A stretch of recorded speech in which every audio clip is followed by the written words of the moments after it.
fam, welcome to the Dr. Mumbi Show. My name is Dr. Mumbi Saraki. Now, this is not a Who is Dr. Mumbi, so yeah, no, it's not. It would have been a live show, but we decided to record it after some technical difficulties, etc., etc. And basically, I have a question for you. Now, we have a Stone Festival coming up in February. It's going to be taking place over the leap year on February 28th in the Gambia. And we are trying to raise some money. It's going to cost about $2,000, let's say, for us to travel there, etc., and participate in the Stone Festival. Now, ironically, a Muzungu company has come forward, and they have offered to help us, to advertise and to have us be their brand ambassador in return for, the money. And ironically, the money would actually cover most of our travel. So herein lies the dilemma. Do we take the money from the Muzungu company that is doing quote unquote great work in Africa? They're doing, I'm not going to say who they are just in case we decide to have them support us, you know what I mean?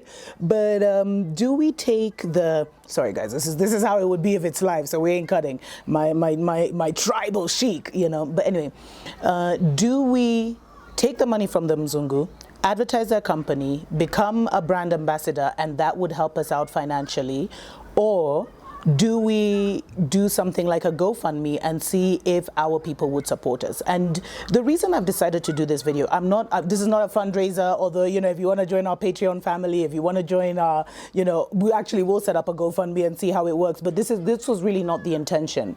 The intention is that, we must fund this revolution. And I think it has to start within our own communities and with this whole Buy Black, Support Black. And the reason this came to my mind is because the other day. So I'm going to give you a classic example of Kenya. So Kenya, nearly all our supermarkets are actually owned by Westerners. There's one or two that have come up that are at least, Kenyan owned, Kenyan supplied, Kenyan stocked, we hope. But the majority are actually owned by, there's some that are owned by Asians. We have a very large Indian community that is predominantly racist. But anyway, stories for other days. The French have come in with Carrefour. It's all over the place. And so I was really excited the other day when I saw this new supermarket called Quick Mart, which this is not an advertisement for them, which had actually started to, they moved to my neighborhood, totally Kenyan owned. They were stocking all these, farmers' produce, farmers' beans, and just, Kenyan branded. It was really exciting to go there. So I was having this conversation over the weekend with some friends of mine, and I was telling them how I love it because now I get to shop at a totally 100% Kenyan owned supermarket for the first time. We're supporting our own, etc., etc.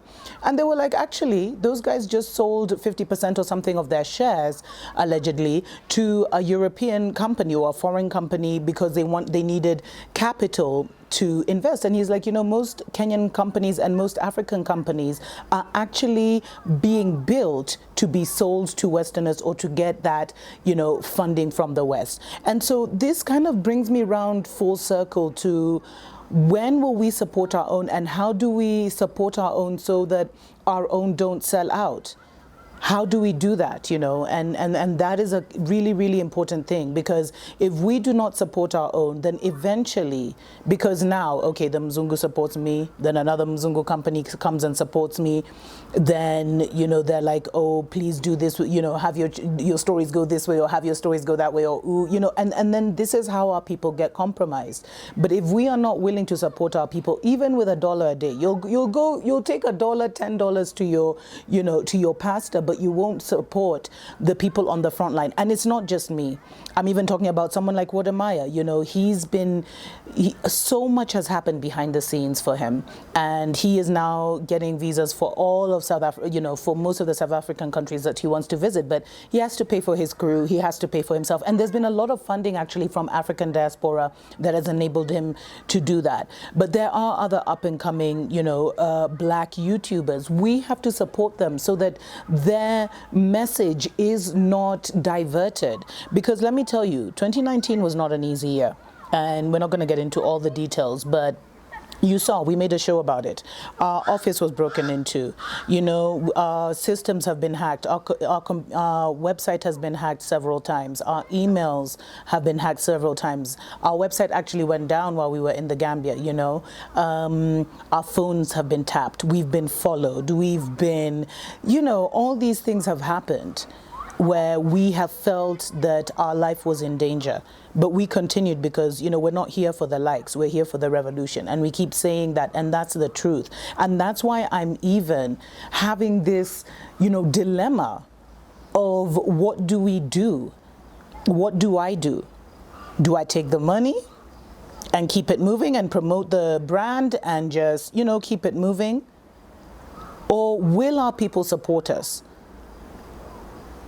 That's really the question, and it's not really asking for money, because shout out to and you've been seeing their names, you know, streaming as I've been talking to all the people who support us on Patreon. You know, we're 200 and something strong. I think it's 230 or 40 strong, and they actually pay for the running expenses of the Dr. Mumbi show. And, you know, and just out of the goodness of our hearts, because sometimes of their hearts, because sometimes we're doing so many other shows, like we're doing so many news shows, to produce a daily news show every day, you know, a daily news show. I was going to say a daily news show every day. This language, man. You know, it does take a lot of our time. And so these are some of the dilemmas and questions that we're facing. So I would absolutely love to hear from you. If you love what you see on the Dr. Mumbi show, please go ahead and consider joining our Patreon for as little as $2 a month. We're even going to add one of $1 just if you want to donate monthly, so that we can expand, we can hire more people, we can travel around Africa and answer some of your questions. You can also consider making a one-time donation to our PayPal account. That's paypal.me Dr. Mumbi show. You'll find the links below.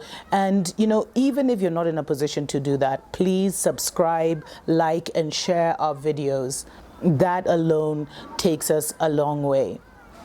But for now, we must find a way to tell our own story, but to support our own people. And when you take it even to the level of government and what governments are doing, you know, we see a lot of African governments, they're forced to go to the West. Why?